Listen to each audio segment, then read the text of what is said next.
राधा और कृष्ण के प्रेम के बारे में कौन नहीं जानता है। कहते हैं कि श्री कृष्ण और राधा का विवाह नहीं हो पाया था, लेकिन दोनों में इतना प्रेम था कि आज भी दोनों का नाम एक साथ ही लिया जाता है। पर क्या आप जानते हैं कि दोनों का नाम हमेशा साथ क्यों लिया जाता है? श्री कृष्ण का राधा के लिए प्रेम और राधा का श्री कृष्ण के लिए समर्पण देखते ही बनता था। शायद इसलिए अपने आप को सबसे बड़ा भक्त कहने वाले नारद मुनि को राधा से जलन होने लगी थी। ये बात श्री कृष्ण अच्छी तरह से जानते थे। एक दिन राधा के बारे में बात करने के लिए नारद मुनि श्री कृष्ण के पास आए। ये बात श्री कृष्ण को पता चल गई थी। जैसे ही नारद मुनि वहाँ पहुँचे तो श्री कृष्ण उन्हें देखकर अपना सिर पकड़कर बैठ गए। नारद मुनि ने श्री कृष्ण से कहा, क्या हुआ प्रभु, आप ऐसे अपने सिर को क्यों पकड़ कर रखे बैठे हैं? सब ठीक तो है ना प्रभु? हे नारद मुनि, मेरा सिर दर्द कर रहा है और मेरा सर दर्द से फटा जा रहा है। हे प्रभु, इसको दूर करने का कोई उपाय है क्या? तब श्री कृष्ण ने कहा, अगर मैं अपने सबसे बड़े भक्त का चरणामृत पी लूं तो इसे दूर किया जा सकता है नारद मुनि। तब नारद मुनि सोचने लगे, हरि विष्णु का सबसे बड़ा भक्त तो मैं हूँ, लेकिन अगर मैं अपना चरणामृत दूंगा तो मुझे नरक जाना जितना पाप लगेगा। मैं प्रभु को अपना चरणामृत नहीं दे सकता। कुछ देर सोचने के बाद उनके मन में राधा का विचार आया और वह सोचने लगे, राधा भी तो श्री कृष्ण की परम भक्त है, क्यों ना मैं उनके पास जाकर उनसे पूछूं। अब नारद मुनि राधा जी के पास पहुंच गए और उन्हें सारी बात बता दी। राधा ने जैसे ही सुना, उन्होंने एक बर्तन में अपने पैर धोकर चरणामृत नारद मुनि को देते हुए कहा, हे मुनिराज, मुझे नहीं पता कि मैं उनकी कितनी बड़ी भक्त हूँ, लेकिन मुझे ये पता है कि श्री कृष्ण को अपना चरणामृत देने से मुझे नरक में जाने जितना पाप लगेगा और मुझे नरक जितनी यातना सहन करनी पड़ेगी। मुनिवर, वो सब मैं सहन कर लूंगी, लेकिन अपने स्वामी को पीड़ा में मैं नहीं देख सकती।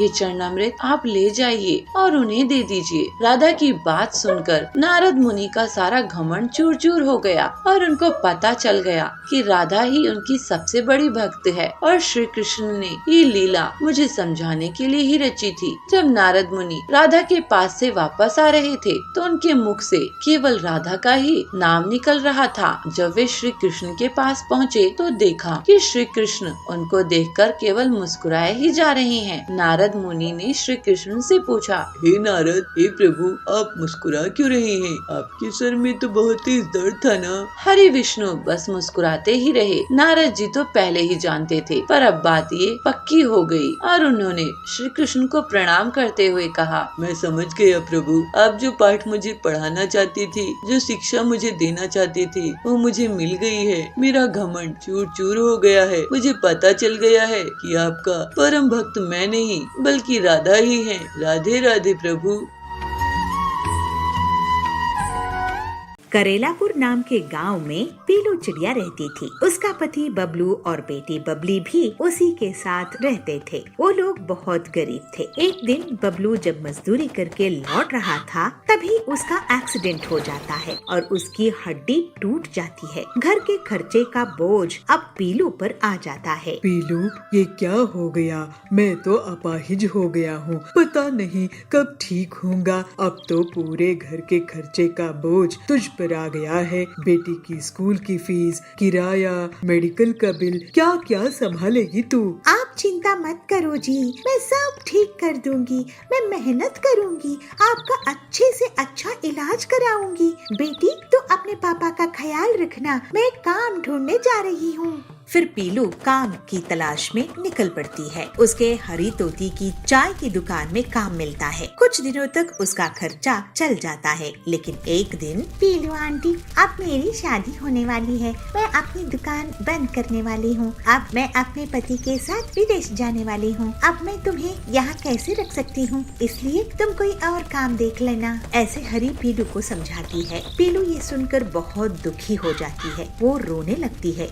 जब वो घर जाती है तो उसकी मकान मालकिन वहाँ पर बैठी रहती है। ये लो, 3 महीने हो गए हैं, मुझे किराया नहीं मिला। अब और देर नहीं चलेगी। किराया देना है नहीं देना है तो घर खाली कर देना। हे भगवान, हमको सहारा दो। मुझसे अपने घर की हालात देखी नहीं जाती। मुझे हिम्मत दे भगवान। आखिर मुझे कोई काम क्यों नहीं देता है? मैं क्या करूं? घर में बीमार पति है, पढ़ने वाली बेटी है। अगले दिन फिर से पीलू काम की तलाश में जाती है। तभी वो एक बैम्बू की खेत के ऊपर से निकल रही होती है। उसकी नजर बम्बू पर पड़ती है। जाबाज जी, मुझे आपके बम्बू के खेत में काम दोगे क्या? मैं बहुत गरीब हूँ और मेरा परिवार बहुत मुसीबत में है। बहन, बैम्बू के खेत में ज्यादा कुछ काम नहीं होता है। मैं अकेला ही सब कुछ कर लेता हूँ। हाँ, अगर तुम बम्बू खरीदना चाहो तो मैं तुम्हें ये सस्ते दामों में बेच सकता हूँ। फिर थोड़ी देर में कुछ सोचकर जाबाज से कहती है पीलू,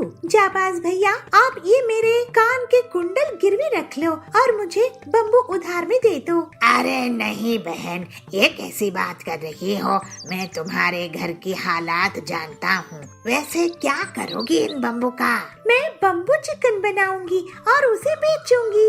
बहुत अच्छा ख्याल है बहन। एक काम करो, तुम मुझसे बम्बू आधे दाम में ले जाओ। जब तुम्हारी कमाई होने लगे तो आधे दाम वापस चुका देना।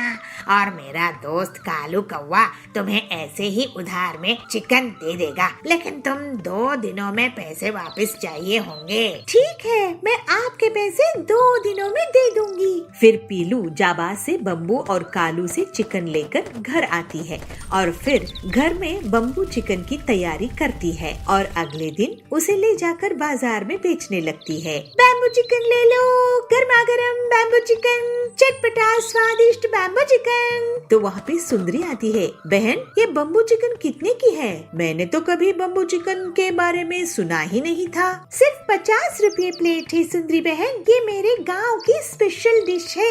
इसको यहाँ पे कोई नहीं जानता है। एक बार खा के तो देखो। मुझे पहले एक चखने के लिए दो, अगर अच्छी लगी तभी पैसे दूंगी। सुंदरी एक बैम्बू चिकन खाती है। वाह बहन, बैम्बू चिकन तो कमाल की है। ये लो पैसे और मुझे 5 प्लेट पैक कर दो। मैं कल अपनी सहेलियों के साथ तुम्हारे पास आऊंगी।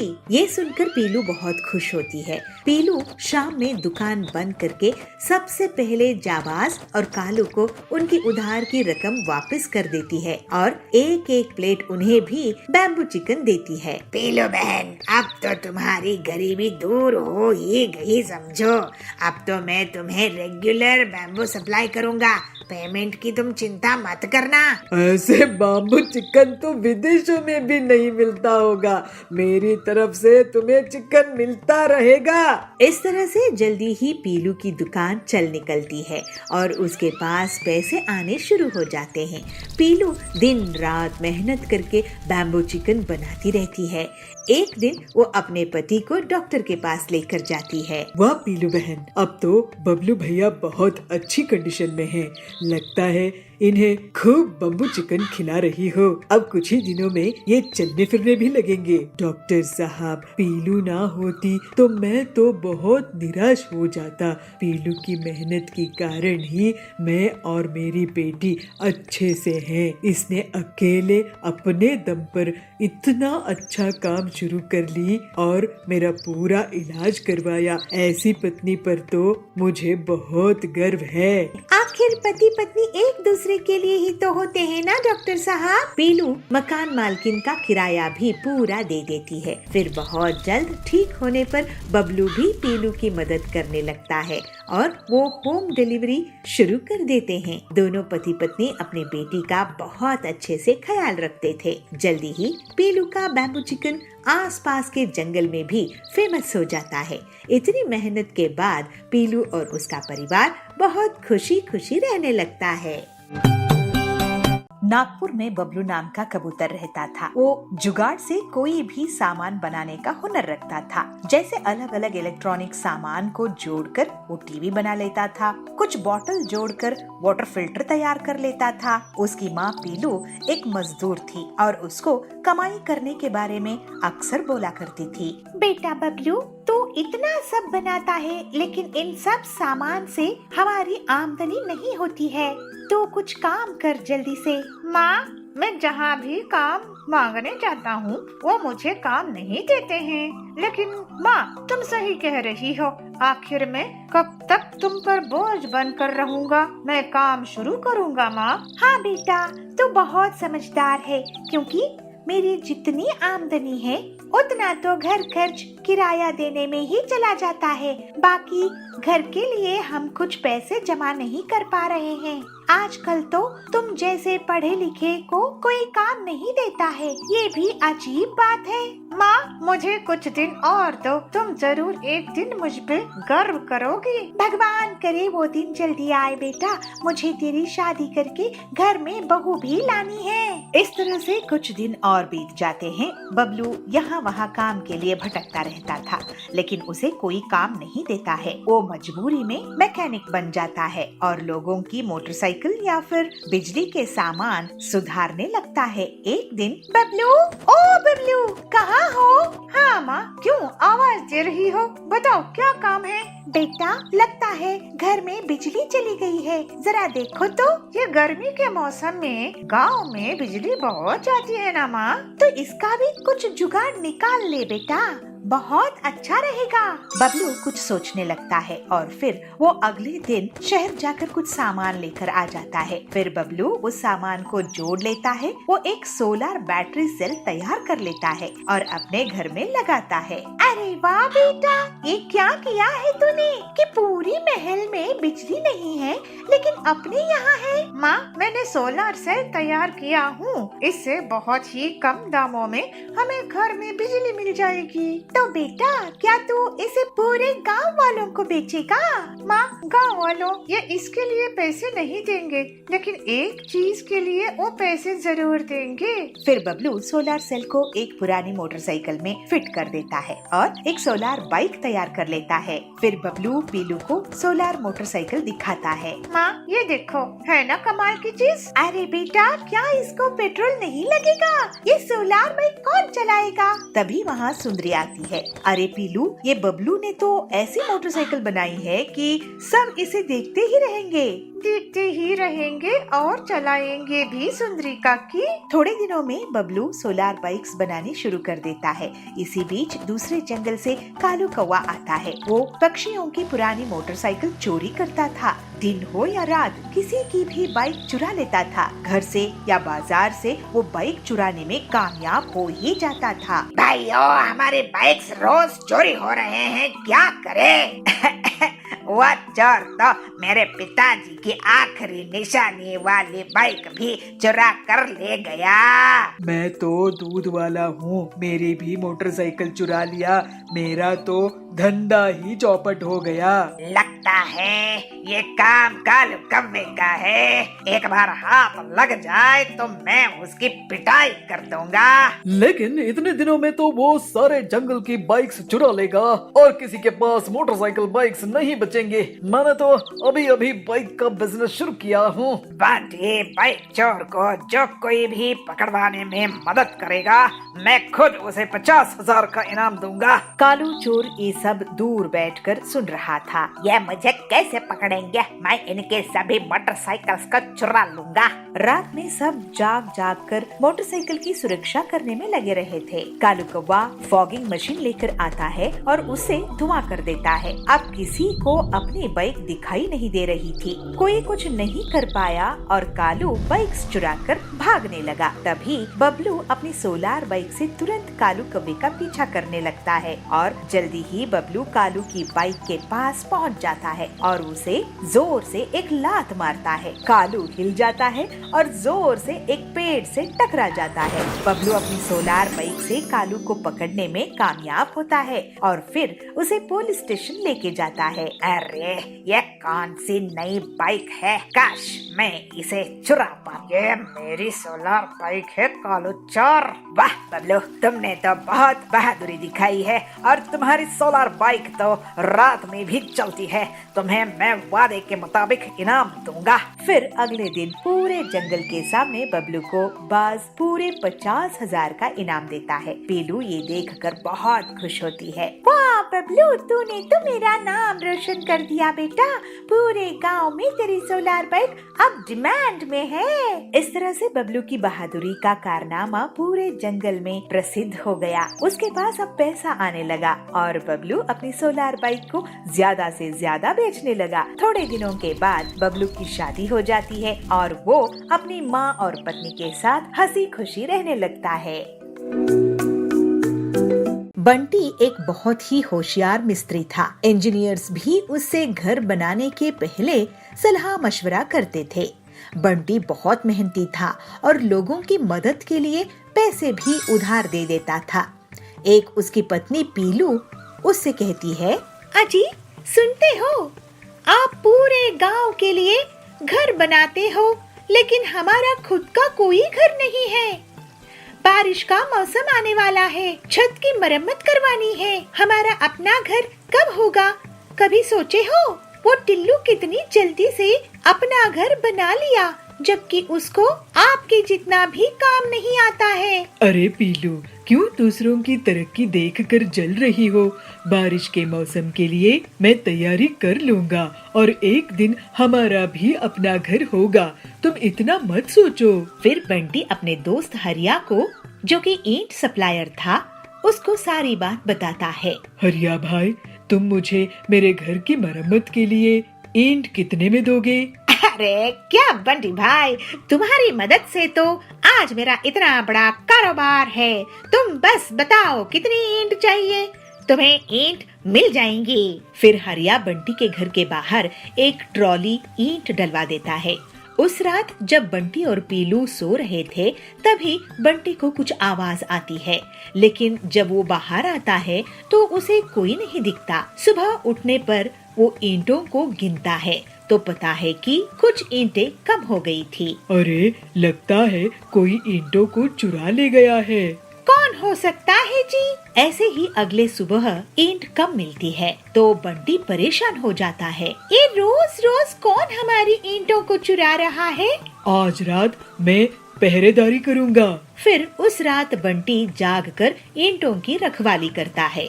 वो एक कोने में छुपकर नजर बना रखता है और थोड़ी ही देर में देखता है कि कुछ बहुत ही छोटी छोटी चिड़िया अपनी अपनी ट्रैक्टर में ईंटों को चुरा कर ले जा रही है। पीलू और बंटी दोनों उनका पीछा करने लगते हैं। फिर जंगल से होते हुए वो छोटी छोटी चिड़िया एक गुफा के अंदर चले गए। दोनों पति पत्नी भी उनके पीछे गए और दूसरी तरफ निकले। अरे यहाँ तो इन छोटी छोटी चिड़ियों का पूरा घर संसार है। हाँ, छोटे छोटे घर और गाड़ियाँ हैं। अरे छोटी छोटी चिड़िया, तुम लोग मेरे घर से ईंट चुरा कर भागी हो। तभी वहाँ छोटी चिड़िया की रानी बबली बोलती है, नहीं, आप हमें गलत मत समझिए बंटी जी। हमें एक नया महल तैयार करना है और मार्केट प्लेस भी बनानी है और ये काम आपसे बेहतर कोई और नहीं कर सकता। इसलिए हमें आपके घर में चोरी करनी पड़ी और आप हमारे पीछे यहाँ तक आए। ओह, तो ये बात है। मुझे आपके काम आने की खुशी होगी। हाँ हाँ, हमें आप छोटी चिड़ियों की तकलीफ पता है। ये आपके लिए बहुत अच्छा काम करके देंगे रानी जी।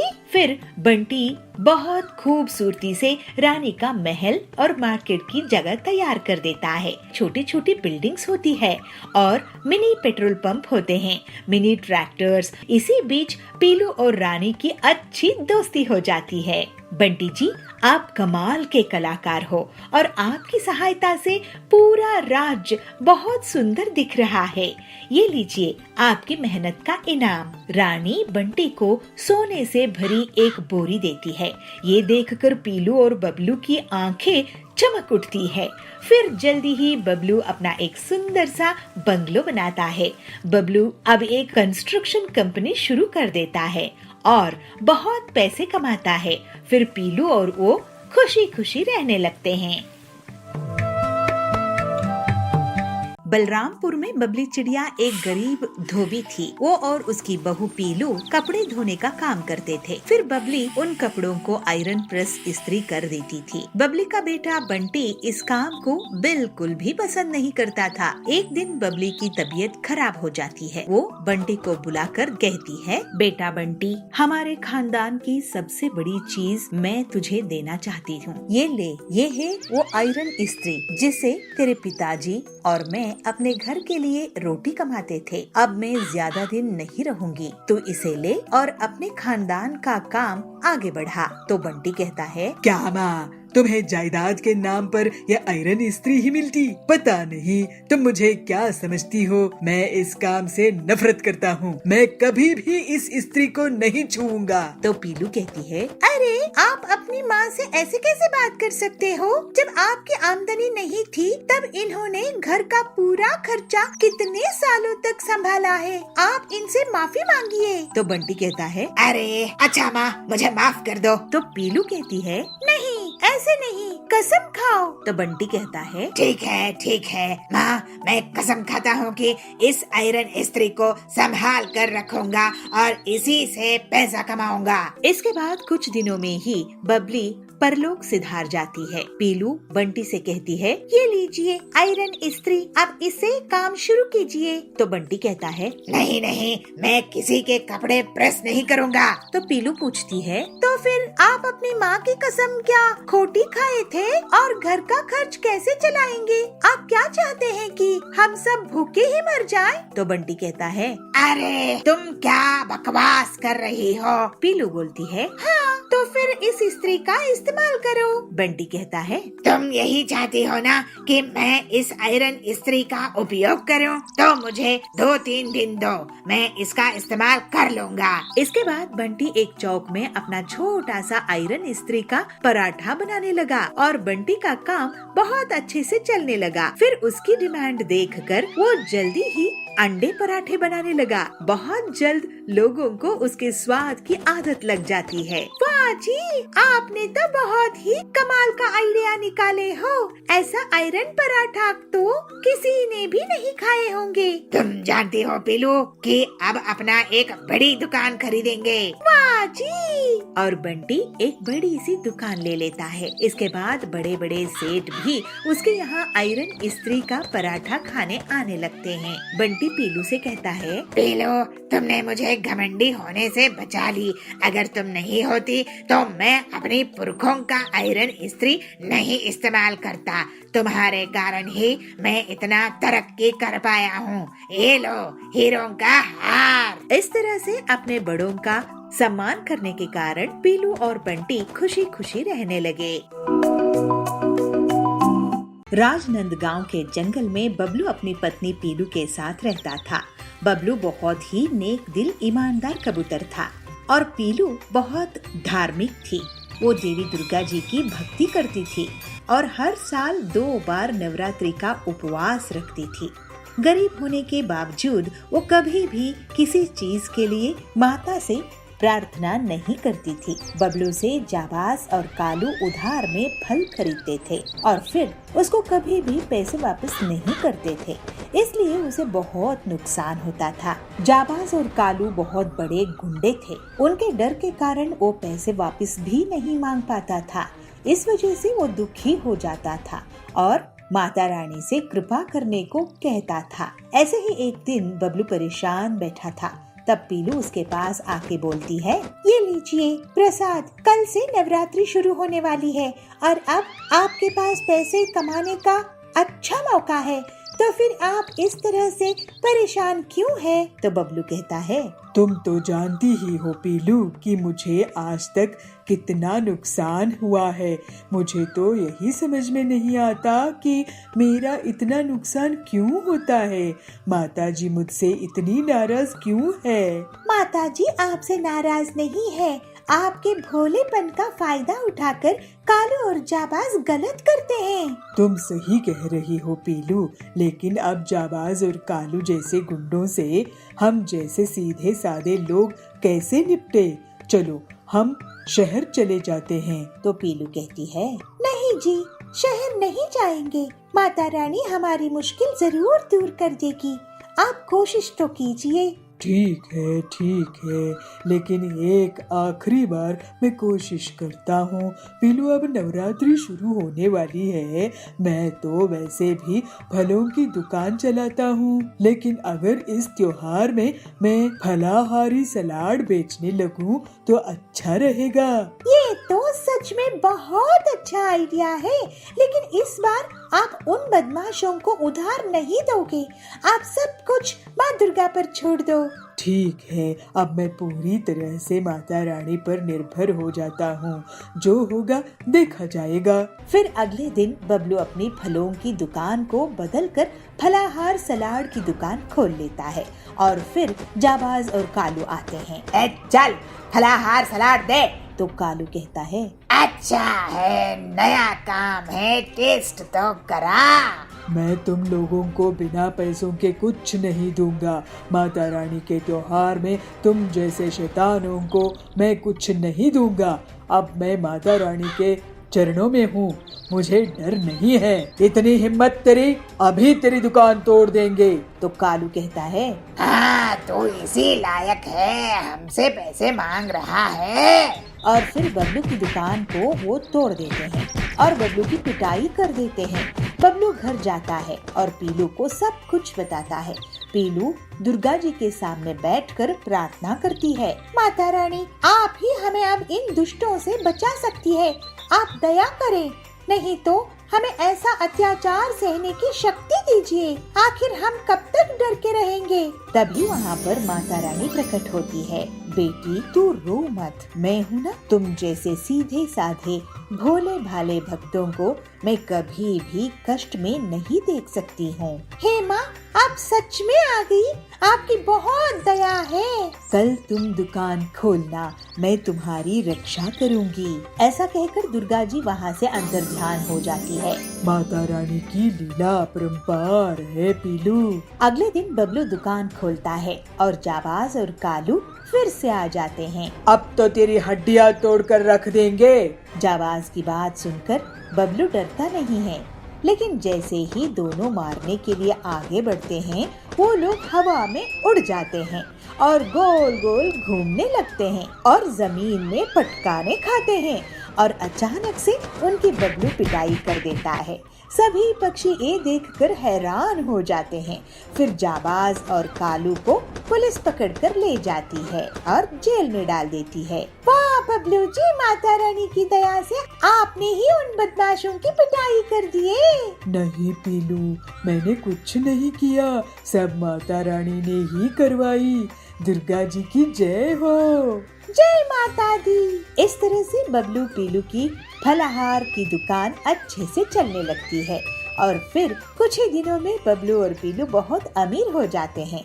लेकिन वो लोग हमेशा गरीबों की मदद किया करते थे और पूरी नवरात्रि में गरीबों को खाना खिलाते थे। इस तरह दोनों देवी दुर्गा जी की भक्ति करते हुए खुशी खुशी रहने लगे। कुछ समय बाद उसकी शादी हो गई। उसके ससुर ने उसको तिजोरी की चाबी और बाकी सभी जिम्मेदारी सौंप दी।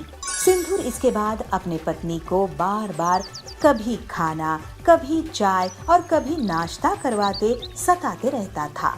अब उसकी ससुर को इसके बारे में पता चला तो साधुपुर नाम के गांव में सिंदूर नाम का एक लड़का रहता था। वह देखने में बहुत सुंदर था, लेकिन उसकी एक आदत खराब थी कि वह खाना खराब करता था। वह ज्यादा खाना लेकर खाना फेंक देता था। कुछ समय बाद उसकी शादी हो गई। वह घर जमाई बन गया। उसके ससुर ने उसको तिजोरी की चाबी और बाकी सभी जिम्मेदारी सौंप दी और बोले, मैं अभी तक अच्छे से कारोबार चलाता आया हूँ। अब तुम्हें इन सब को कारोबार की जिम्मेदारी को निभाते हुए कारोबार चलाना है। सिंदूर ने अपनी ससुर की बातों को कबूल किया। सिंदूर इसके बाद अपने पत्नी को बार बार कभी खाना, कभी चाय और कभी नाश्ता करवाते सताते रहता था। अब उसकी ससुर को इसके बारे में पता चला तो वह सिंदूर को बोले, तुम्हें दिन भर में जो चाहिए ये एक बार में क्यों नहीं बोल देते? तो सिंदूर उदासी से कहता है, मैं तो एक साथ बोलता हूँ, लेकिन वो कम पड़ जाता है। सिंदूर के ससुर ने इसके बाद पकाया हुआ खाना कहाँ जाता है इसकी पता लगाने के लिए रसोई में थोड़ी नजर रखनी शुरू कर दी। कुछ दिन रसोई में देखने पर उनको पता चला कि सिंदूर की मांग के अनुसार ज्यादा खाना बनता और वह पूरा न खाने की वजह से बहुत सारा खाना फ्रिज में पड़ा रहता था। इसको देख के चिंतित ससुर सिंदूर को खाने की अहमियत के बारे में सिखाने की ठान ली।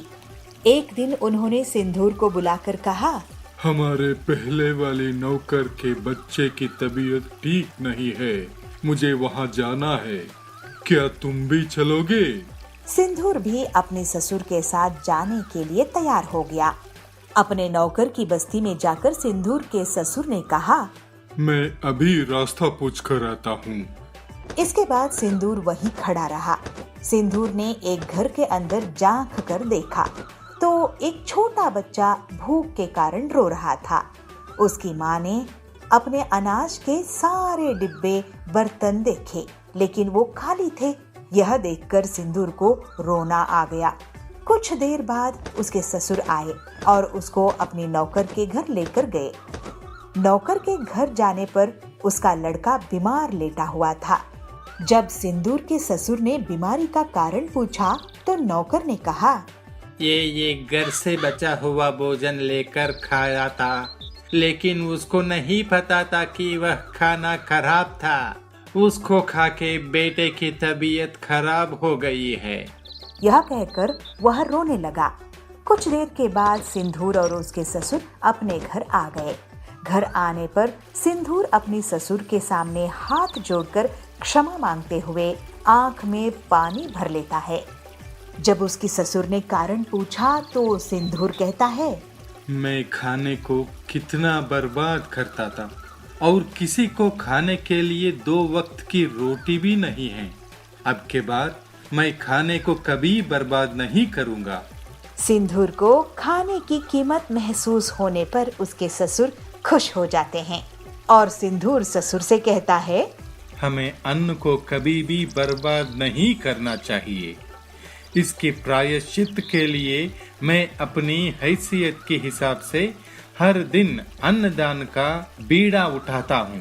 कहते हुए प्रसन्नता से अपने घर के पास के मंदिर जाके अन्नदान पे जुट जाता है।